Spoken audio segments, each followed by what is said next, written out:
प्रिय विद्यार्थियों, आज हम वार्षिक परीक्षा की तैयारी हेतु कक्षा 8वीं गणित में अध्याय 3 के महत्वपूर्ण सवालों को दोहराएंगे, रिवीजन करेंगे।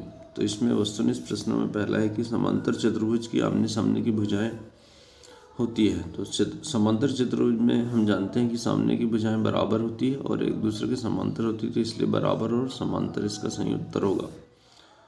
दूसरा प्रश्न है, एक अद्वितीय चतुर्भुज की रचना करने के लिए कम से कम कितने अवयव होना चाहिए। तो एक अद्वितीय चतुर्भुज की रचना के लिए हमको कम से कम 5 अवयव की आवश्यकता होती है। चतुर्भुज में कुल अवयव होते हैं। तो एक चतुर्भुज में अगर हम देखें तो कितने अवयव होते हैं, तो उसमें 4 भुजाएं और 4 कोण होते थे। इस प्रकार से कुल कितने होते हैं, 8 अवयव होते हैं।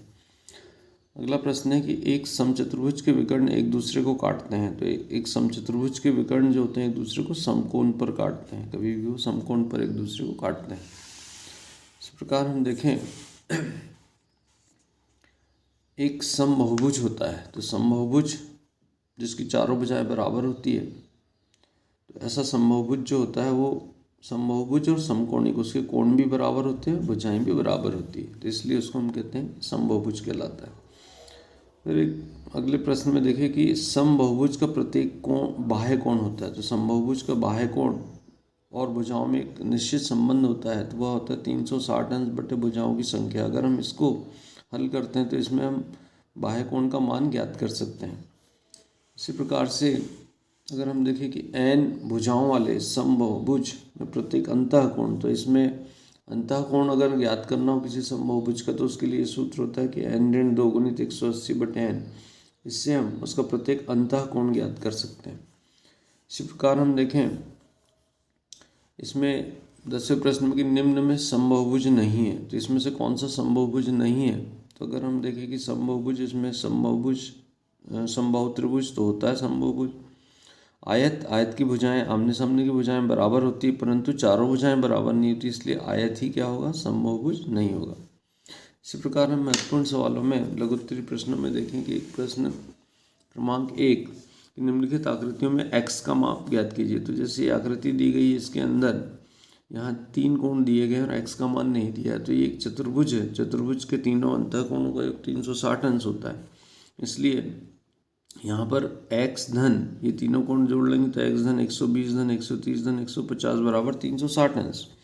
अब इनको सबको अगर हम जोड़ते हैं तो 300 हो जाता है, तो x धन 300 बराबर 360। तो यहाँ 300 को पक्षांतरित करेंगे तो 360 में से 300 घट जाएगा, तो x बराबर 60 अंश। तो इस प्रकार से इसका उत्तर जो हो जाएगा 60 अंश हो जाएगा।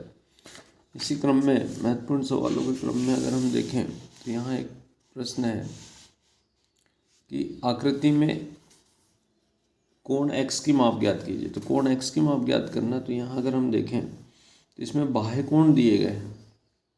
पिछला सवाल हमने अंतःकोण वाला किया, अब यहाँ जब बाह्य कोण इस प्रकार से दिए गए हों, तो यहाँ बाह्य कोणों का योग जो होता है, किसी भी चतुर्भुज के बाह्य कोणों का योग भी 360 अंश होता है। तो इसलिए 90 अंश धन 50 अंश धन 110 धन x बराबर 360 अंश होगा। इनको अगर हम जोड़ें तो ये 250 अंश होता है, तो x धन 250 बराबर 360। यहाँ 250 को हम पक्षांतरित करेंगे तो 110 अंश के बराबर हो जाएगा। तो अर्थात इसका ये जो x है, अज्ञात राशि, या 110 अंश का इसका मान होगा। इसी प्रकार हम महत्वपूर्ण सवालों में अगर देखते हैं परीक्षा के हिसाब से जो जरूरी है, जिस प्रकार के प्रश्न आते हैं, तो इसमें एक समबहुभुज की भुजाओं की संख्या ज्ञात कीजिए जिसके प्रत्येक बाह्य कोण की माप 60 अंश है। तो जब अगर हमको बाह्य कोण दिया गया और समबहुभुज दिया गया, तो इसके लिए हम इस सूत्र का उपयोग करेंगे कि समबहुभुज की भुजाओं की संख्या, तो 360 बटे बाह्य कोण। तो यहाँ पर बाह्य कोण का प्रत्येक बाह्य कोण की माप 60 अंश है, जो दिया गया हम उसको 2 लाइन में लिख लें। 360 बटे 60, इसको जब हम सरल करेंगे तो 10 से 6 बार कट जाएगा और 10 से 36 बार कट जाएगा। फिर यहाँ 6 से 36 6 बार कट जाएगा, तो इस प्रकार से उत्तर 6 हो जाएगा। तो यहाँ समबहुभुज की भुजाओं की संख्या बराबर हो जाएगा 6। तो अगला सवाल हम देखते हैं, तो इसमें एक समांतर चतुर्भुज ABCD के एक कोण की माप 50 अंश है, तो शेष तीनों कोणों की माप ज्ञात कीजिए। तो एक समांतर चतुर्भुज है ABCD के एक कोण है 50 अंश का, शेष 3 कोण ज्ञात करना है। तो समांतर चतुर्भुज के जो गुण होते हैं कि सम्मुख भुजाएं बराबर होती है, समांतर होती है और इसके सम्मुख कोण भी बराबर होता है। साथ में जो आसन्न कोण होते हैं उनका योग 180 अंश होता है। तो इसी इन्हीं गुणों के आधार पर हम देखें तो कोण ए जब 50 अंश का है, इसका सम्मुख कोण सी ये भी 50 अंश का होगा, इसलिए कोण सी की माप जो होगी वो भी 50 अंश होगी। अब ये ए और बी ये दोनों जो आसन्न कोण हैं संपूरक होते हैं, तो इसलिए हम ये लिख सकते हैं कि कोण ए धन कोण बी बराबर 180 अंश। तो इसलिए कोण बी बराबर कितना होगा, तो ए का मान 50 अंश है, तो यहाँ बी का मान कितना होगा, तो ये 50 180 में से घट जाएगा तो 130 अंश बचेगा। तो इसलिए कोण बी कितना हो जाएगा, 30 अंश का। और जब कोण बी 30 अंश का हुआ तो कोण डी भी 130 अंश का हुआ कोण बी, तो ये कोण डी भी 130 अंश का होगा, क्योंकि सम्मुख कोण कैसे होते हैं, बराबर होते हैं। इसी प्रकार हम दीर्घोत्तरी प्रश्नों में देखें तो यहाँ पर एक महत्वपूर्ण प्रश्न है कि किसी समांतर चतुर्भुज के दो आसन्न कोणों का अनुपात 3:2 है। समांतर चतुर्भुज के सभी कोण ज्ञात कीजिए। तो अब आसन्न कोणों का अनुपात 3:2 दिया गया है, तो हम मान लें कि जैसे चतुर्भुज में 4 कोण होते हैं ABCD, तो ए के बाद बी आता है, तो ए और बी को हमने 3:2 मान लिया। तो कोण अनुपात दिया गया तो इसको 3x और इसको 2x मान लेंगे, तो कोण ए 3x हो जाएगा और कोण बी 2x हो गया। अब आसन्न कोण संपूरक होते हैं, तो संपूरक होते हैं मतलब 180 अंश उनका योग होता है, तो इसलिए कोण ए धन कोण बी बराबर 180 अंश। तो ए का मान हमने 3x माना है तो यहाँ 3x लिख दिया, बी का मान 2x माना है तो 2x लिख दिया, 3x धन 2x बराबर 180 अंश।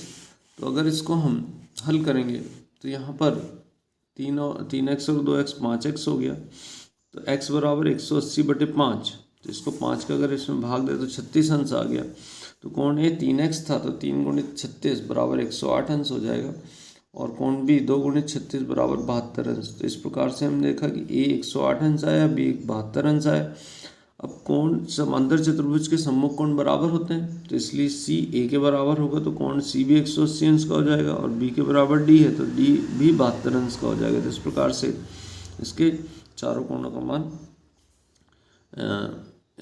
108 अंश, 72 अंश, 108 अंश और 72 अंश हो जाएगा।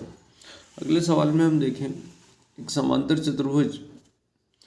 किसी समांतर चतुर्भुज PQRS की आसन्न भुजाएं 4 और 7 सेंटीमीटर, तो परिमाप ज्ञात कीजिए। तो परिमाप यानी चारों भुजाओं का योगफल जो होता है वो उसका परिमाप कहलाता है। तो यहाँ जैसे इसका परिमाप ज्ञात करना, तो ये 7 सेंटीमीटर, तो सामने वाली भुजा भी 7 होगी। ये अगर 4 सेंटीमीटर है तो ये सामने वाली भुजा भी 4 सेंटीमीटर होगी। तो इसका परिमाप मतलब चारों भुजाओं का योगफल और 6। तो यहाँ हम इसको जोड़ेंगे तो 7 और 4 11, 11 और 7 18, 18 और 4 22। तो यहाँ कुल इसका परिमाप कितना हो जाएगा, 22 सेंटीमीटर। इसी चीज़ को हम हल करके लिख लेंगे। अगले सवाल में हम देखते हैं यहाँ पर आकृति ABCD एक समांतर चतुर्भुज, तो x और y का मान ज्ञात कीजिए। तो यहाँ पर हमको x और y का मान क्या होगा ये ज्ञात करना है। तो यहाँ हम देखें कि यहाँ AB का मान जो दिया गया है, इस भुजा का मान 5y धन 1 है, BC का मान 15 है, CD का मान 26 है और DA का मान 5x है।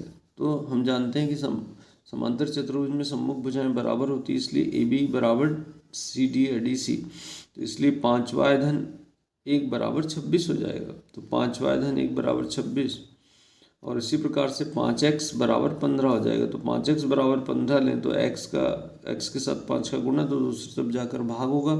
3 का अगर हम भाग दें 15 में तो 3 एकम 3, 3 5 15। तो इस प्रकार से यहाँ पर ये आ जाएगा 5 इकाई।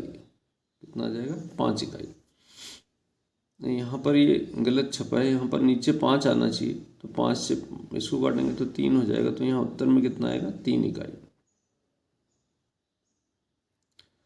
फिर इसी प्रकार हम देखें 5y धन 1 बराबर 26 है, तो 1 का पक्षांतर करेंगे तो 26 ऋण 1 बराबर 25 हो गया। तो 5 का गुणा है तो दूसरी तरफ भाग, तो 5 एकम 5, 5 25, तो ये 5 इकाई। तो x का मान 3 इकाई और y का मान 5 इकाई। तो इस प्रकार से हम समांतर चतुर्भुज के जो सम्मुख भुजाएं बराबर होती है, इस गुण के आधार पर इन सवालों को हल कर सकते हैं।